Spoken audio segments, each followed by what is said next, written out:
అందరి జీవితం ఒకలా ఉండదు. ఎప్పుడు ఎవరి జీవితంలో ఏం జరుగుతుందో ముందు ఊహించలేం. అతన్ని చిన్నప్పుడే అతని తల్లిదండ్రులు వద్దని వదిలేశారు.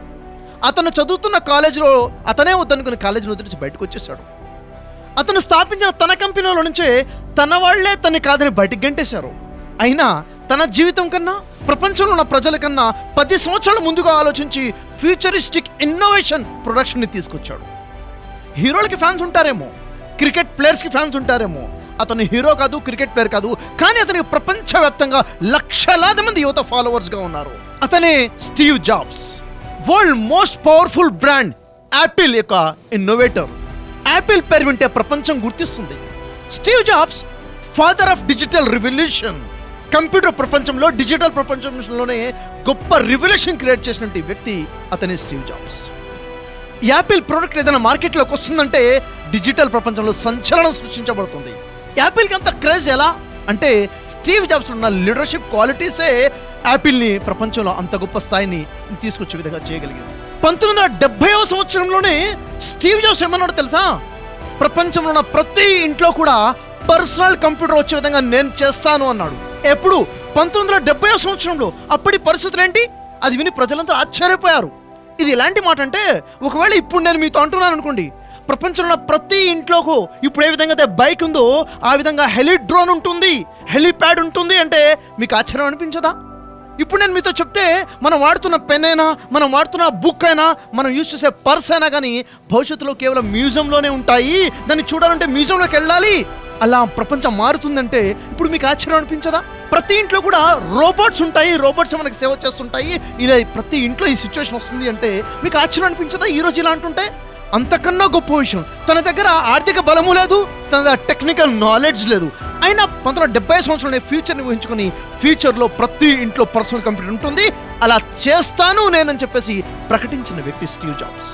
అంత ఫ్యూచరిస్టిక్గా రాడికల్ ఇన్నోవేటర్గా ఉన్నటువంటి వ్యక్తి. యాపిల్ ఫోన్ చేతిలో పట్టుకున్నారంటే ప్రౌడ్గా ఫీల్ అవుతారు. ఎవరి చేతిలో యాపిల్ ఫోన్ చూస్తే చాలా గొప్పగా ఫీల్ అవుతుంటారు.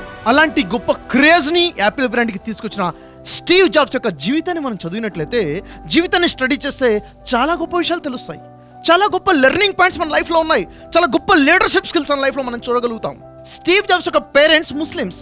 ఎప్పుడైతే స్టీవ్ జాబ్స్ పుట్టాడో అతన్ని పోషించే ఆలనా పాలన చేసుకునే స్తోమత లేక, ఆర్థిక స్థితి లేక తన్ని పౌల్ జాబ్స్, క్లారా జాబ్స్కి దత్తతగా ఇచ్చేస్తారు. కానీ ఆ పౌల్ అండ్ క్లారా జాబ్స్ యొక్క పరిస్థితి కూడా ఆర్థికంగా బలమైన పరిస్థితి కాదు. పేదరికంలోనే స్టీవ్ జాబ్స్ జీవితాన్ని గడిపాడు. కానీ స్టీవ్ జాబ్స్ చిన్నప్పటి నుంచి ఎంత పవర్ఫుల్ ఇంటెలిజెంట్ అంటే, తన స్కూల్కి వెళ్ళి చదువుతుంటే స్కూల్లో ఉన్న టీచర్స్ చెప్పేవారు, నువ్వు ఈ క్లాస్ రూమ్లో ఎందుకు కూర్చున్నావు? ఫస్ట్ క్లాస్ నుంచి సెకండ్ క్లాస్కి, సెకండ్ క్లాస్ నుంచి థర్డ్ క్లాస్కి, అక్కడి నుంచి ఫోర్త్ క్లాస్ జంప్ చేసుకుంటూ వెళ్ళిపోనేవారు. ఎందుకు?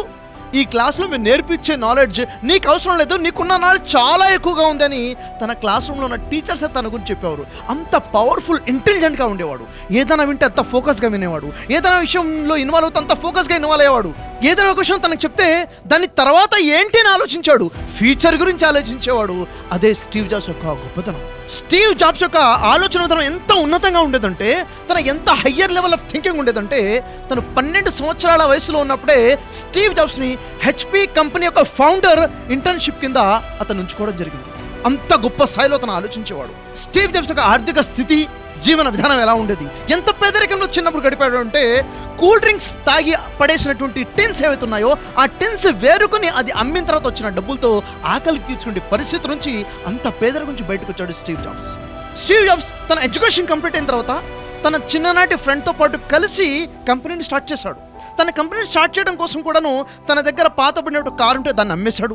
తన స్నేహితుడు తన దగ్గర ఉంటే సైంటిఫిక్ క్యాలిక్యులేటర్ ఉంటే దాన్ని అమ్మేసి వచ్చిన కొంచెం డబ్బుతో చిన్న కంపెనీని స్టార్ట్ చేశాడు. కానీ బిజినెస్ చేయాలంటే, ఎవరన్నా కలిసి మాట్లాడాలంటే వేసుకోవడం కోసం సరైన బట్టలు కూడా ఉండేవి కావు, తొడుక్కోవడానికి చెప్పులు, షూస్ కూడా సరిగ్గా ఉండేవి కావు. చెప్పులు లేకుండానే బిజినెస్ మీటింగ్ కోసం వెళ్తుండేవాడు.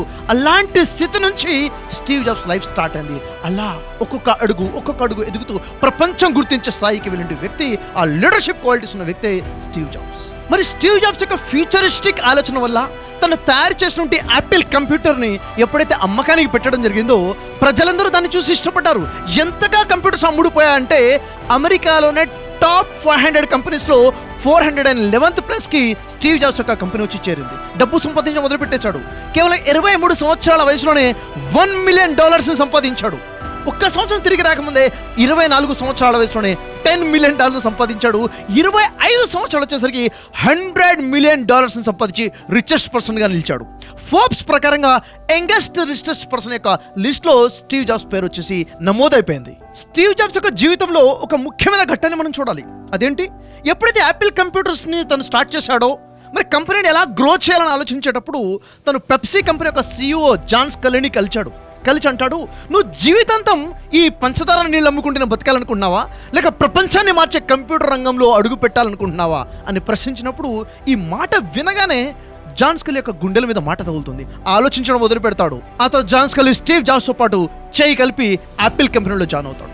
మరి ఆ తర్వాత పని మొదలవుతుంది. అక్కడ అనుకోని విధంగా ఎన్నో మార్పులు వస్తుంటాయి. ఆ తర్వాత యాపిల్ కంపెనీలో ఉన్న యాజమాన్యంలో తేడాలు మొదలైపోతాయి, అభిప్రాయ భేదాలు మొదలైపోతాయి, డైరెక్టర్స్ మధ్యన భేదాభిప్రాయాలు మొదలైపోతాయి. ఆ తర్వాత మిగతా డైరెక్టర్స్ అందరూ కూడాను కలిసి స్టీవ్ జాబ్స్నే కంపెనీ నుంచి తీసేయాలని నిర్ణయం తీసుకుంటారు. మరి స్టీవ్ జాబ్స్ ఆ పరిస్థితుల్లో ఏమీ చేయని పరిస్థితుల్లో తన షేర్స్ అన్ని కూడా అమ్మేసి కేవలం ఒక్క షేర్ మాత్రం యాపిల్ కంపెనీలో ఉంచుకుంటాడు. ఎందుకని, అక్కడున్న అప్డేట్స్ నాకు వస్తుంటాయి అన్న ఒక ఆలోచనతోనే. ఆ తర్వాత ఎప్పుడైతే స్టీవ్ జాబ్స్ బయటికి వెళ్ళిపోయాడో యాపిల్ కంపెనీ రోజు రోజుకి పడిపోయి పూర్తి నష్టాల్లోకి వచ్చేస్తుంది. అలాంటి పరిస్థితుల్లో ఆ డైరెక్టర్స్ అందరూ కూర్చొని మాట్లాడుకుని ఇప్పుడు కంపెనీని కాపాడాలంటే అది కేవలం స్టీవ్ జాబ్స్ వల్లే సాధ్యమవుతుందని చెప్పేసి మళ్ళీ అక్కడికి వెళ్ళేసి అతన్ని రిక్వెస్ట్ చేసి తిరిగి కంపెనీలోకి ఆహ్వానిస్తారు. ఇదే లీడర్షిప్ క్వాలిటీస్ అంటే.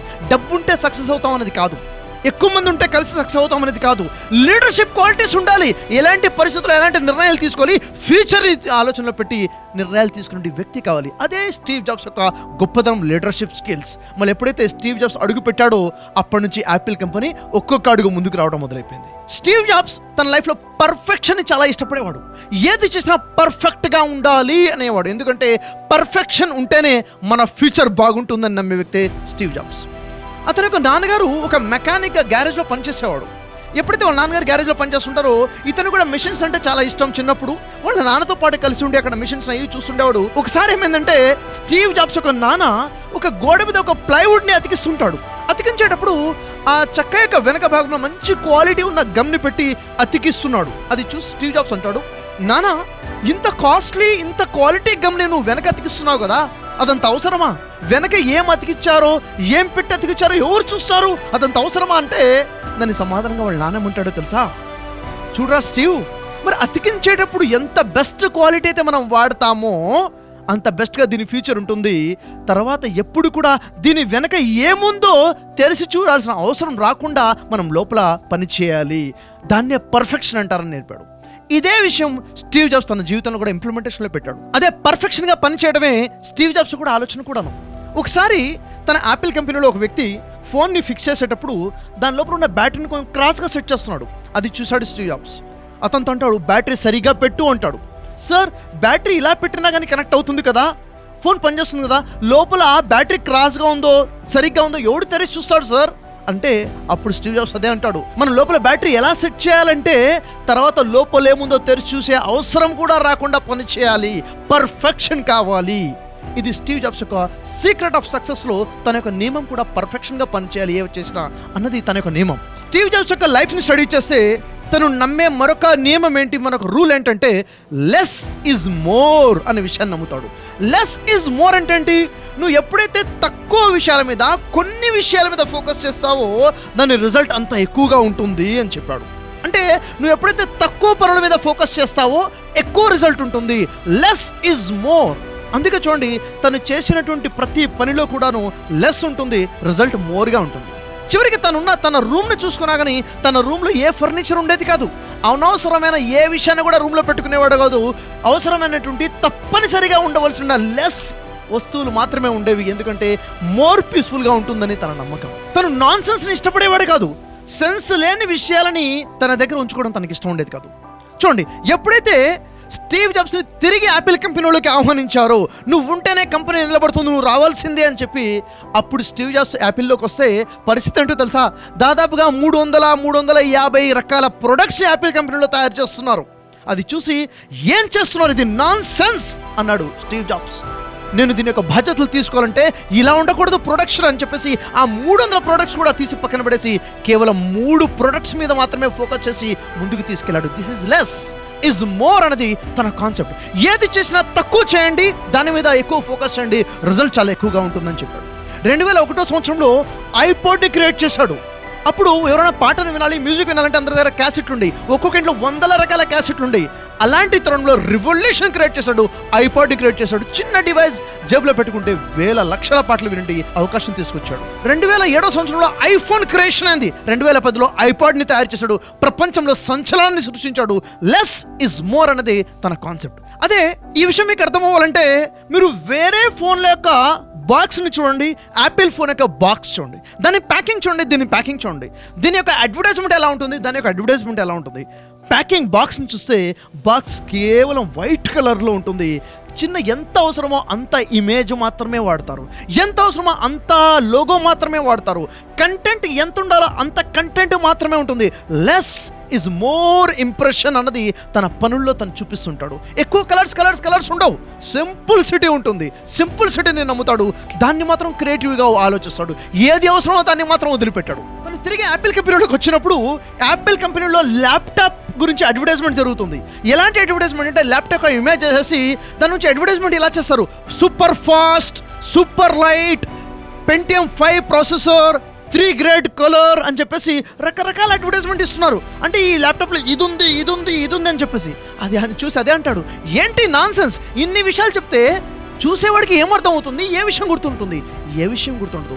సింపుల్గా ఉండాలి అని చెప్పేసి ఆ తర్వాత తను ఒక లైన్ ఇస్తాడు, simple line, the world's thinnest note book అని సింపుల్గా లైన్ ఇస్తాడు. అంతే, ప్రపంచంలోనే అతి చిన్న అతి సన్నని నోట్బుక్ అని చెప్పేసి ల్యాప్టాప్ అడ్వర్టైజ్మెంట్ ఇస్తాడు.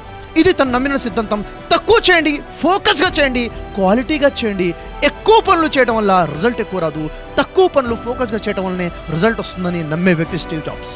స్టీవ్ జాబ్స్ యొక్క ప్రత్యేకత ఏంటంటే ప్రపంచంలో ఉన్న ప్రజలందరూ ఒకలా ఆలోచిస్తే తను మరోలా ఆలోచిస్తాడు. తను ఏదైతే ఆలోచించాడో అదే ఆలోచించే విధంగా ప్రజలకు ప్రజెంటేషన్ కూడా ఇస్తాడు. అందుకే స్టీవ్ జాబ్స్ అంటాడు, నేనేం చేస్తున్నానో దాని గురించి నేను గర్వపడుతున్నాను, నేనేం చేయట్లేదో దాని గురించి కూడా నేను గర్వపడుతున్నాను అని చెప్తాడు. అందుకే స్టీవ్ జాబ్స్ అంటాడు, if you don't stand up for what you believe in you will go unnoticed అంటాడు. అంటే ఏంటి, నువ్వేదైతే నమ్ముతున్నావో దాని మీద నువ్వు ఎప్పుడైతే నిలబడవో అప్పుడు నిన్ను ప్రపంచం గుర్తించదు, నువ్వు గుర్తించకుండానే పోతావు అని చెప్పేసి అతను అంటాడు. అదే అతను ప్రపంచంలో ఉన్న ప్రజలందరినీ కూడా 2 భాగాలుగా విడగొట్టే ప్రయత్నం చేశాడు. ఎలా? తన ఆలోచన ప్రజల్ని ఆకట్టుకునే విధంగా స్ట్రాటజీ ఎలా ఉండేదో తెలుసా? తనకు తెలుసు, తను ఏదైతే యాపిల్ ప్రొడక్ట్స్ మార్కెట్లోకి తెచ్చాడో, కంప్యూటర్ మార్కెట్లోకి తెచ్చాడో, తనకి కాంపిటీషన్గా IBM, మైక్రోసాఫ్ట్ ఉందన్న విషయం తెలుసు. మరి దాన్ని ఎలా విడగొట్టాలి, అక్కడి నుంచి తన యొక్క క్రీమ్ పబ్లిక్ని ఎలా తీసుకురావాలంటే తన ఓపెన్గా ప్రజల్లోకి వచ్చేసి ప్రజెంటేషన్ ఏమి ఇచ్చాడో తెలుసా? మీకు చాలా రంగులు అంటే ఇష్టమా? వద్దు, ఇక్కడ రాబాకండి, అటు వెళ్ళండి అనేవాడు. మీకు సింప్లిసిటీ ఇష్టమా? ఇటు రండి అని చెప్పి ఆహ్వానించేవాడు. అదే మీకు మంచి టేస్ట్ ఉందా, గుడ్ టేస్ట్ ఉందా, మీకోసమేది, మీకు గుడ్ టేస్ట్ లేకపోతే ఇక్కడ రాబాకండి, అటు వెళ్ళండి అని చెప్పేవాడు. ఓపెన్గా ప్రకటించేవాడు స్టీవ్ జాబ్స్. మీ ఆలోచనలు పాత ఆలోచనలు ఉన్నాయా, ఇక్కడ రాబాకండి, అక్కడికి వెళ్ళండి అని విడగొట్టేసేవాడు. మీ ఇన్నోవేషన్ ఇష్టపడేవారా, రండి ఇక్కడికి అని చెప్పేసి ఆహ్వానించాడు. చూసారా? అంటే ప్రజల మైండ్ సెట్ని తయారు చేస్తున్నాడు. సింప్లిసిటీ ఇక్కడ ఉంది, గుడ్ టేస్ట్ ఇక్కడ ఉంది, ఇన్నోవేషన్ ఇక్కడ ఉంది. మీకు ఇన్నోవేషన్ ఇష్టం లేకపోతే, రంగులు మీకు ఇష్టమైతే, గుడ్ టేస్ట్ మీ దగ్గర లేకపోతే మీరు అట్టే వెళ్ళిపోండి అని చెప్పేసి ఇలా ప్రజల్ని విడగొట్టడం మొదలుపెట్టాడు. ఈ విధంగా ప్రజల మైండ్ సెట్తో పాటు ఒక మంచి బ్రాండ్ని క్రియేట్ చేయడంలో సక్సెస్ అయ్యాడు. స్టీవ్ జాబ్స్ ఏది కూడా కొత్త విషయాన్ని తీసుకురాలేదు. మార్కెట్లో ఆల్రెడీ ఉన్న వస్తువులనే స్టడీ చేసి, ప్రజల ఆలోచన విధానాన్ని స్టడీ చేసి, దాన్ని ఇన్నోవేటివ్గా క్రియేట్ చేసి ప్రపంచానికి పరిచయం చేసేవాడు. ఎప్పుడైతే తను పరిచయం చేసిన ఒక ప్రోడక్ట్ మార్కెట్లోకి వచ్చిందంటే డిజిటల్ ప్రపంచం కదిలిపోయేది. అలా ప్రొడక్షన్ స్టీవ్ జాబ్స్ యాపిల్ది ఉండేది. స్టీవ్ జాబ్స్ గురించి తెలుసుకోవాల్సిన మరొక ఇంట్రెస్టింగ్ విషయం ఏంటో తెలుసా? యాపిల్లో స్టీవ్ జాబ్స్ ఫౌండర్గా, స్టీవ్ వోజ్నియాక్ మరొక కో-ఫౌండర్గా ఉన్నారు. మరి వీళ్ళిద్దరిలో స్టీవ్ జాబ్స్కి కంప్యూటర్ నాలెడ్జ్ ఉండేది కాదు, ప్రోగ్రామింగ్ తెలియదు. కంప్యూటర్ మీద వర్క్ చేయడానికి స్టీవ్ వోజ్నియాక్ ఉంటే, ప్రజల మైండ్ సెట్ మీద, ఆలోచనల మీద, కస్టమర్ మీద పనిచేయడానికి స్టీవ్ జాబ్స్ ఉండేవాడు. స్టీవ్ జాబ్స్ కస్టమర్స్ ఎంత బ్రాండింగ్ ఎలా చేసేసాడంటే, అసలు యాపిల్ ఫోన్ గురించి తెలియని వాడు కూడా యాపిల్నే కొనడానికి ఇష్టపడతాడు. యాపిల్ ఫోన్ ఎలా వాడాలో తెలియదు, ఆయన యాపిల్నే కొంటాడు, ఆయన యాపిల్నే ప్రమోట్ చేస్తాడు. యాపిల్ ఫోన్ గురించి డిస్కషన్స్, డిబేట్స్ కూడా చేస్తాడు. యాపిల్ ఫోన్ ఎలా ఉంటుందంటే అనేక యాప్స్ దాంట్లో ఇన్స్టాల్ అవ్వవు, ఆయన యాపిల్ ఫోనే కావాలి. యాపిల్ ఫోన్ చాలా విషయాలు యూజర్ ఫ్రెండ్లీగా ఉండదు, ఆయన యాపిల్ ఫోనే కావాలి. ఎందుకని? సోషల్ స్టేటస్ అనే ఒక ఇమేజ్ని క్రియేట్ చేశాడు. అందుకే యాపిల్ ఫోన్లో నో డిస్కౌంట్ అనేది ఇవ్వడు. స్టీవ్ జాబ్స్ యాపిల్ ఎలా క్రియేట్ చేశాడో తెలుసా? హిస్టరీలోనే Apple first company $1 trillion business చేసినటువంటి కంపెనీ. ఫస్ట్ కంపెనీది, ప్రపంచంలో ఇంకే కంపెనీ లేదు. $1 trillion కాదు, $2 trillion బిజినెస్ చేసినటువంటి కంపెనీ కూడా యాపిలే. మైక్రోసాఫ్ట్ అయినా, గూగుల్ అయినా, అమెజాన్ అయినా, ఫేస్బుక్ అయినా ఆ తర్వాత రంగంలోకి వచ్చినవే తప్ప ముందు హిస్టరీని క్రియేట్ చేసింది Apple. That is the creation of Steve jobs. అది కేవలం లీడర్షిప్ క్వాలిటీస్ వల్ల సాధ్యమైంది. స్టీవ్ జాబ్స్ ఎప్పుడైతే తన చదువులు మానేశాడో కాలిగ్రఫీ నేర్చుకున్నాడు. కాలిగ్రఫీ ఏంటంటి? రాయటము. ఎలా రాయటం? అందంగా రాయటం, రకరకాలుగా రాయటం, ఒకే పదాన్ని రకరకాలుగా రాయటం. ఉదాహరణకి యాపిల్ అనే పదం ఉంది, యాపిల్ అనే పదాన్ని, ఒకే పదాన్ని, ఒకే అక్షరాన్ని 100 రకాలుగా రాయటము, స్టైలిష్గా ఉండడం, అందంగా కనబడే విధంగా చేయటము. ఇదే స్టీవ్ జాబ్స్ యొక్క మైండ్ సెట్ కూడా మారింది. ఎక్కువ పదాలు కాదు, ఉన్న పదాన్నే 10 రకాలుగా ఎలా వాడాలి, 10 రకాలుగా ఎలా రాయాలి, 100 రకాలుగా ఎలా రాయాలి అంటే అందంగా, ఇంకా అందంగా, ఇంకా అందంగా ఎలా ఒక పనే చేయాలి అన్నదే స్టీవ్ జాబ్స్ యొక్క ఆలోచన. లెస్ ఇస్ మోర్, ఇదే కాన్సెప్ట్. అదే స్టీవ్ జాబ్స్ మేము మరొక విషయం ఏంటో తెలుసా? People without passion is poison అంటాడు. ప్యాషన్ లేకుండా ఏ వ్యక్తి అయినా ఉన్నాడు అంటే అతను పాయిజన్ అంటాడు. ఆ పాయిజన్ తన కోసం, తన సమాజం కోసం, తన కుటుంబం కోసం కూడాను. పాయిజన్ చూడండి ఎంత డేంజర్ అని చెప్తున్నాడో. ప్యాషన్ లేకపోతే అది పాయిజన్ అంటున్నాడు. ఎలాగా? స్టీవ్ జాబ్స్ చెప్పే విషయం ఏంటంటే, ఒక మనిషి తను ఏదైతే వృత్తిలో ఉంటాడో, తను ఏదైతే ప్రొఫెషన్లో ఉంటాడో, తన జీవితం మొత్తంలో అతి ఎక్కువ భాగం తన ప్రొఫెషన్లోనే గడిపి ఉంటాడు. ఒక వ్యక్తి కనుక తన ఇష్టం లేని వృత్తిలో, తనకి ఇష్టం లేని ప్రొఫెషన్లో కనుక పనిచేయడం మొదలు పెడితే, జీవితం అయిపోయిన తర్వాత వెనక్కి తిరిగి చూస్తే ఇష్టం లేని పనే జీవితాంతం చేస్తుంటాడు. అందుకే అక్కడ స్ట్రెస్ ఉంటుంది, అనారోగ్యం ఉంటుంది, అవుట్పుట్ కూడా ఉండదు, క్రియేటివిటీ ఉండదు. అందుకే అంటాడు, నీకు ఎక్కడైతే ప్యాషన్ ఉందో అక్కడే నువ్వు పనిచేయడం మొదలుపెట్టు. స్టీవ్ జాబ్స్ తనకి ప్యాషన్ ఉన్నా దాని మీద పనిచేశాడు. ఏంటి తన ప్యాషన్? ప్రజల మైండ్ సెట్కి తగ్గట్టుగా ప్రొడక్షన్ తీసుకొచ్చి దానికి తగ్గట్టుగా మార్కెటింగ్ చేయటం. అందుకే స్టీవ్ జాబ్స్ తన దగ్గర పనిచేసే వాళ్ళలో ఎవరికైనా ప్యాషన్ లేకుండా పనిచేస్తున్నాడంటే దాన్ని కిక్అవుట్ చేసేవాడు. అలాంటి వ్యక్తులు ఉంచుకునేవాడు కాదు. ప్యాషన్తో పని చేయాలంటాడు. నేనైతే ప్యాషన్తో ఉన్నానో, ఈ ప్యాషనే మీ ప్యాషనా అయితే కలిసి పనిచేద్దాం అనేవాడు. ప్యాషన్ లేకుండా పనిచేసే వాళ్ళని తన దగ్గర కూడా ఉండనిచ్చేవాడు కాదు. ఒకసారి ఏమవుతుందంటే, తనకి ఒక కంపెనీలో ఆ సిటీలోనే చాలా గొప్ప ప్రోగ్రామర్ జాబ్ చేస్తుంటాడు. సిలికాన్ వ్యాలీ సిటీలోనే చాలా ఫేమస్ ప్రోగ్రామర్. అలాంటి ప్రోగ్రామర్ మరొకటి ఉంటాడు. అలాంటి ప్రోగ్రామర్ పనిచేస్తుంటే తనతో ఏమంటాడు తెలుసా? నా ఆలోచనలకు తగ్గట్టుగా అర్థం చేసుకుని పని చేయడం నీ వల్ల కాకపోతే గెట్ లాస్ట్ అని చెప్తాడు. అంటే ప్యాషన్ ఉండాలి, విజన్కి తగ్గట్టుగా పని చేయాలని బలంగా నమ్మే వ్యక్తి స్టీవ్ జాబ్స్. చాలా కఠినంగా ఉండాడు పనిచేసే విషయంలో. ప్యాషన్తో పని చేయాలి, లేకపోతే గెట్అవుట్ అనేవాడు. స్టీవ్ జాబ్స్ యొక్క మరొక సక్సెస్ సీక్రెట్ ఏంటో తెలుసా? ఎప్పుడు స్టీవ్ జాబ్స్ చెప్తుండేవాడు, స్టే హంగ్రీ, స్టే ఫూలిష్ అని చెప్పేసి. అంటే ఏంటి? ఎప్పుడు ఆకలితో ఉండండి. ఏ విషయంలో? నాలెడ్జ్ గెయిన్ చేసే విషయంలో ఆకలితో ఉండండి. నాలెడ్జ్ కోసం ఎదురు చూస్తూ ఉండండి. స్టే ఫూలిష్, నాకు తెలియదు అన్న ఆలోచనతో ఉండండి. నేర్చుకోవడం కోసం ముందుకెళ్ళండి. ఎక్కడ ఏది నేర్చుకునే అవకాశం వచ్చినా అక్కడ అది నేర్చుకోవడం కోసం అడుగులు ముందుకేయండి. నేను ప్రతిరోజు నేర్చుకుంటుంటాను. ప్రతిరోజు లాస్ట్లో ఈరోజు నేను ఏం నేర్చుకున్నాను అన్న ప్రశ్న నాకు నేను నేర్చుకుంటానని చెప్పాడు. ఈరోజు మనలో వచ్చేసిన ఆలోచన ఏంటో తెలుసా? ఒక syndrome, IKE syndrome, I know everything అనే syndrome, I can be syndrome, I know better అనే సిండ్రోమ్. నీకన్నా నాకు చాలా ఎక్కువ తెలుసు, నువ్వేంటి నాకు చెప్పేది, నాకు ఇది తెలుసులే అన్న సిండ్రోమ్ మనల్ని ఆపేస్తుంది. కానీ స్టీవ్ జాబ్స్ అంటున్నాడు, ఈ సిండ్రోమ్ ఉండకూడదు, ఫూలిష్ అన్న ఫీలింగ్గా ఉండండి. అంటే నాకు ఇది తెలియదు, స్టే ఫూలిష్, స్టే హంగ్రీ. ఇది సక్సెస్ సీక్రెట్గా స్టీవ్ జాబ్స్ చెప్పడం జరిగింది. మనం నేర్చుకోవాలి, మన లైఫ్లో రావాల్సిన మార్పు ఏంటి చూడాలి. ఒక లీడర్షిప్ క్వాలిటీ ఏంటిది? ఇదే స్టే హంగ్రీ, స్టే ఫూలిష్ అన్నది లీడర్షిప్ క్వాలిటీ. అందుకే నేను మాటికి అందరికీ చెప్తుంటాను, నేర్చుకోండి అని చెప్తుంటాను. మనకి తెలిసింది కొంచెం, తెలియంది చాలా ఎక్కువగా ఉంది. అందుకే నేను వర్క్షాప్స్ కండక్ట్ చేస్తుంటాను. చేంజ్ యువర్ ఫ్యూచర్ అనే వర్క్షాప్.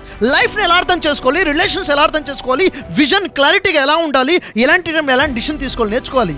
దానికోసం చేంజ్ యువర్ ఫ్యూచర్ వర్క్షాప్ రమ్మని చెప్తాను. లీడర్షిప్ వర్క్షాప్, లీడర్షిప్ క్వాలిటీస్ ఎలా ఉండాలి, ఒక వ్యక్తి ముందుకెళ్ళాలంటే లీడర్షిప్ క్వాలిటీస్ అలా వచ్చే విధంగా ఎలా చేసుకోవాలి. అందుకే ఈ వర్క్షాప్ నేను డిజైన్ చేశాను. ఇదే నెలలో దీనికి సంబంధించిన డీటెయిల్స్ కావాలంటే మీరు కాంటాక్ట్ చేయండి, సీట్ బుక్ చేసుకోండి, వర్క్షాప్లో అటెండ్ అవ్వండి. అనేక రకాల వర్క్షాప్ ఉన్నాయి. బిజినెస్ వర్క్షాప్ కానివ్వండి, ఎఫెక్టివ్ పబ్లిక్ స్పీకింగ్ వర్క్షాప్ కానివ్వండి, బ్రదర్ షఫీ యాప్లో ఆన్లైన్ వర్క్షాప్స్ కానివ్వండి. మనం నేర్చుకుంటూ ముందుకెళ్ళాలి. ఇదే సక్సెస్ సీక్రెట్. స్టీవ్ జాబ్స్ యొక్క సక్సెస్ కోసము తన లీడర్షిప్ క్వాలిటీ నేర్చుకుంటూ ముందుకెళ్ళడం. నేను ఇచ్చే వర్క్షాప్స్ ఎలాంటివో తెలుసా? నా కోసం నేను ఉపయోగించిన వర్క్షాప్స్, నా సంతానం, నా పిల్లల కోసము, నా బ్రదర్స్ కోసము, నాకు తెలిసిన క్లోజ్ ఫ్రెండ్స్ కోసం నేను రికమెండ్ చేసే వర్క్షాప్. ఉదాహరణకు ఒక వ్యక్తి ఒక స్వీట్స్ తయారు చేస్తున్నాడు అనుకోండి. తను తయారు చేసే స్వీట్స్ మార్కెట్లో అమ్ముతున్నాడు. తను తినాలంటే మాత్రం వేరే దగ్గర నుంచి స్వీట్స్ తెచ్చుకొని తింటున్నాడు. ఒకవేళ తన కోసం, తన పిల్లల కోసము ఈ స్వీట్స్ తినిపించడం లేదు అంటే ఆ స్వీట్స్ మార్కెట్లో అమ్మడానికి కూడా అతను అర్హుడు కాదు. తను ఏదైతే స్వీట్స్ అమ్ముతున్నాడో అదే స్వీట్స్ తను తినగలగాలి, ఆ క్వాలిటీ మెయింటైన్ చేయాలి. అలాంటి క్వాలిటీ వర్క్షాప్సే నేను మీకు ఇస్తున్నాను. ఈ వర్క్షాప్స్ నా కోసం, నా ఫ్యామిలీ కోసం కూడా నేను రికమెండ్ చేసే వర్క్షాప్, అలాంటి స్టాండర్డ్ ఉన్న వర్క్షాప్. ఇదే విషయాన్ని స్టీవ్ జాబ్స్ కూడా నమ్ముతాడు.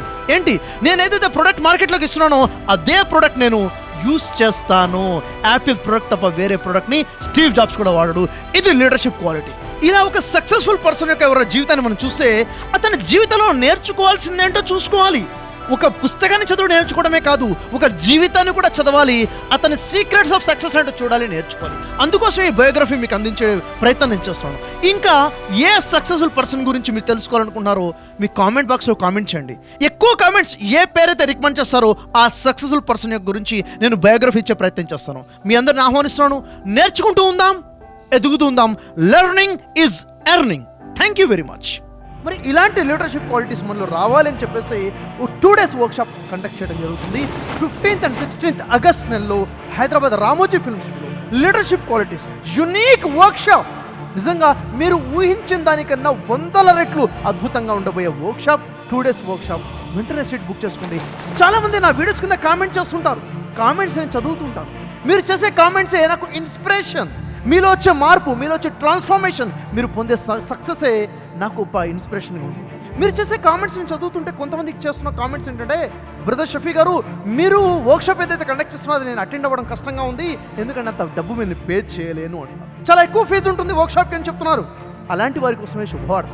స్టూడెంట్స్ అందరి కోసం, ఎవరైతే జాబ్ చేస్తున్నారో వాళ్ళందరి కోసం, ఎవరి దగ్గర అయితే ఫైనాన్షియల్ క్రైసిస్ ఉందో వారందరికీ శుభవార్త ఏంటంటే వర్క్షాప్ మీరు కూడా అటెండ్ అయ్యే అవకాశం. అది ఎలాగా? మీరు ఏదైతే ఫీ పే చేయాలో వర్క్షాప్ కోసం, 2 days వర్క్షాప్, లీడర్షిప్ వర్క్షాప్ కోసము ఇది ఒకేసారి పే చేయాల్సిన అవసరం లేదు. ఈఎంఐ ఆప్షన్ ఉంది. నో కాస్ట్ ఈఎంఐ ఆప్షన్ మీకోసం నేను తీసుకురావడం జరిగింది. 3 నెలల్లో, 6 నెలల్లో, 9 నెలల్లో, 12 నెలల్లో మీ అవకాశాన్ని బట్టి, మీ వీలుని బట్టి ప్రతి నెల కొంచెం మనీ పే చేసుకోవచ్చు. వర్క్షాప్ ముందు మీరు అటెండ్ అవ్వండి. నేను మీ అందరినీ ఆహ్వానిస్తున్నాను. మీ అందరికీ లాభం జరగని ఆలోచనతో నేను చేస్తున్న ప్లానింగ్ ఇది. ప్రతి వ్యక్తి లీడర్గా మారాలి. తెలుగు రాష్ట్రాల్లో ఉన్న ప్రతి వ్యక్తి కూడాను దేశం గుర్తించే స్థాయికి ముందుకు వెళ్ళాలి. బిజినెస్ లీడర్షిప్ అయినా కానీ, పొలిటికల్ లీడర్షిప్ అయినా కానీ, సోషల్ లెవెల్ లీడర్షిప్ అయినా కానీ, ఫ్యామిలీ లీడర్షిప్ అయినా కానీ నేను ఎదురు చూస్తుంటాను. 2 days workshop August 15th and 16th. Thank you very much. All the best.